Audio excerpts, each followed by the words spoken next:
Nagbabadyang magtaas presyo ang mga bilihin dahil nga sa pabago-bagong panahon at pananalasa ng magkakasunod na bagyo sa bansa. At live mula sa Maynila, nasa frontline na balitang yan, si Nina Ungpauco. Nina, magkano na ba ang presyohan dyan at magkano rin ba ang pwede niyang itaas?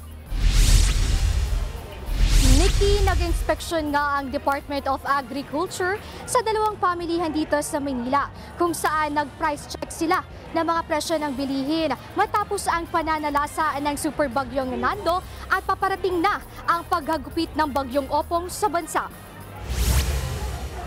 Alas 7 ng umaga nag-ikot ang DA sa Paco Market at Dagonoy. Ayon sa DA, mahalagang bantayan ang galaw ng presyo para matiyak na may sapat na supply at maiwasan ang pang-aabuso sa taas presyo ng ilang nagtitinda. Ang presyo ng carrots halos hindi na bumaba ang presyo at nananatili sa 300 pesos habang ang patatas ay nasa 120 per kilo. Maari dahil sa klima at estado ng panahon na may paparating na bagyo.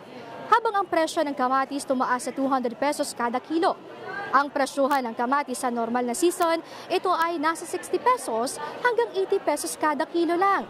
Samantala, 80 pesos per kilo naman ang repolyo. Ang presyo naman ng karning baboy naglalaro sa 280 pesos hanggang sa 400 pesos kada kilo, depende sa parte ng baboy.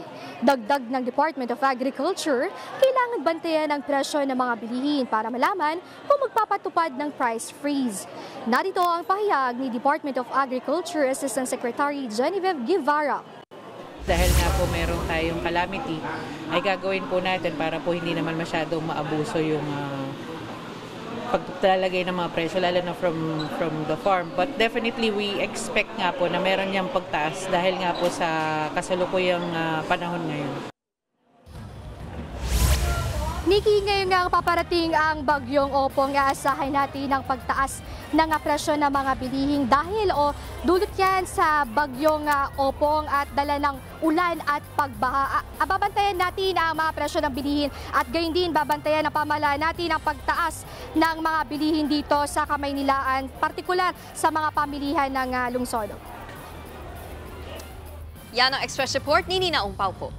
Mga kapatid, Nikki de Guzman po. Para sa pasada ng mga rumaratsyadang balita, mag-follow at mag-subscribe na sa social media pages ng News 5.